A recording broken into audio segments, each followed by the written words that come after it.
Hello dear students, welcome to the online lecture for BA Part 1st English Literature. Students, on your screen you can see the text of the poem that is prescribed in your syllabus. The poem name is Not Marble Nor the Gilded Monuments, and this is also called Sonnet 55. As you all know that William Shakespeare, who is the writer of this poem, he wrote 154 sonnets, and he is also known for these sonnets. And among these 154 sonnets, 128 sonnets are addressed to his friend Mr. W.H., and this poem also is in the same series. In the last video, we have studied quatrain first and quatrain second, and in this video we are going to study third quatrain of this sonnet that starts with these lines: against that and all oblivious enmity shall you pace forth, your praise shall still find room even in the eyes of all posterity that wear this word out to the ending doom. Students, first of all, we should know that what is the central idea of this sonnet. So the sonnet expresses the idea of immortality of poetry and art. In this poem, the poet claims that the great monuments, tombs, and statues will come to an end by the course of time, but poetry and art will always remain alive and have everlasting effect on the generations. So in this poem, the poet again, in the third quatrain, again the poet is celebrating the idea of the immortality of his friend's memory.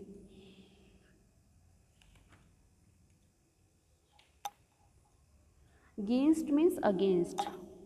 All oblivious enmity means enmity which seeks to destroy everything or is forgetful of everything. Shall you pace forth means you shall stride forward. Here you refer to the poet's friend Mr. W.H. The image is perhaps that of leading a procession or of striding onto a stage.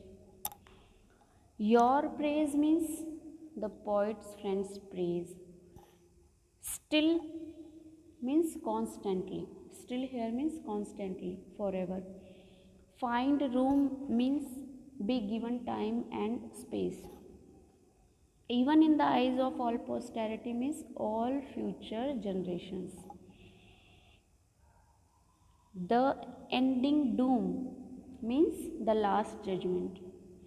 According to Christian mythology, when the world comes to an end, the fate of all humans who have ever lived is finally decided. Those who are to be saved sit on the right hand of the God, the Father. Those who are damned to go to the left and are condemned to everlasting flames, the bottomless pit which was prepared for the devil and his angels. So the ending doom here means the last judgment, the last day of judgment according to Christian mythology. So in the third quatrain, the poet is saying that every object in nature is sure to decay. He is confident that even the most omnipotent, even the most powerful death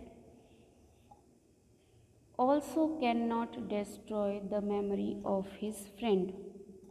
His friend's memory will live forever. People will not forget his memory. All oblivious enmity means all the enmity of forgetfulness. So he is saying that no death, no oblivion's curse shall you pace forth, means they can never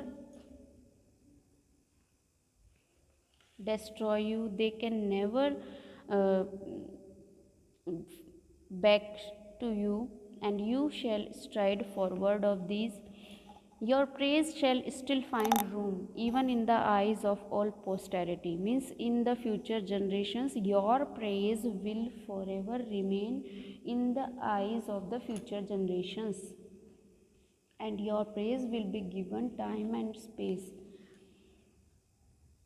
People will not forget his friend because he will live in the immortal verse of the poet that wear this word out to the ending doom. Here the poet is going to the going with the Christian mythology, and he is saying that even at the time of the last judgment, you will never be forgettable in the future generations. And the last concluding couplet is in the text. The last concluding couplet starts with the line, so till the judgment that yourself arise, you live in this and dwell in lovers eyes. Live in this means in this verse. Live or dwell means the repetition of word connected with to live counteract the effect of death, war and destruction. In lovers eyes means a reminder that this is also a love poem and a reminder of the power of love to transcend mortality, perhaps a reference also to seeing babies in the loved one's eyes.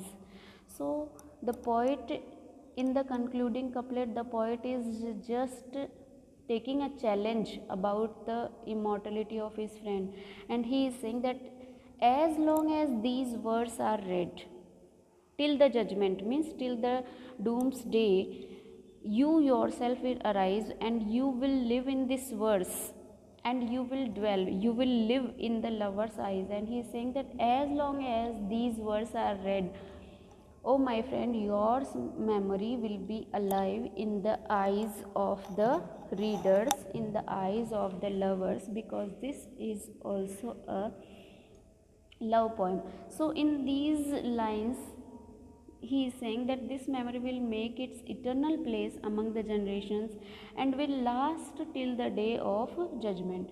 The poet uses hyperbolic expression for the memory of his friend.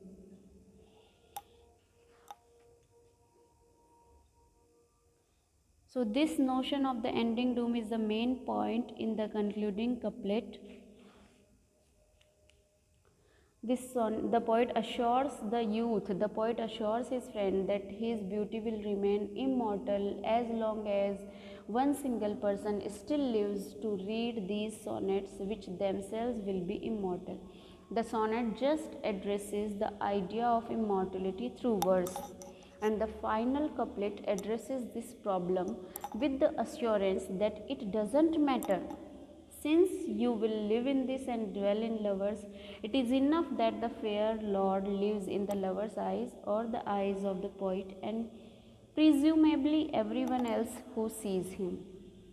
So this sonnet is remarkable for its prophetic note. A.L. Rouse writes that all that one can say about this famous sonnet, this splendid incantation, is to notice the extraordinary outburst of confidence in his verse on the part of the poet. Hitherto so modest, perhaps it came naturally enough along with the relief of anxiety. So we may conclude not from this alone that poets are the only prophets. And Shakespeare wanted to make his friend immortal through his verse. That's why he is claiming that as long as a human being exists, his poetry will also exist. His friend will also gain immortality through his poems. Even after generations, his poems keep the memory of his friends alive.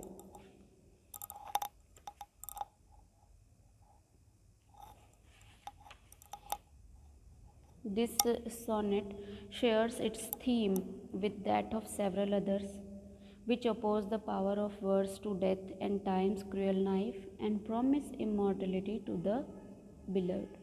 So this is all about this poem, and in the next videos we will study the another poems that is prescribed in your syllabus. So that's all, students. Thank you all.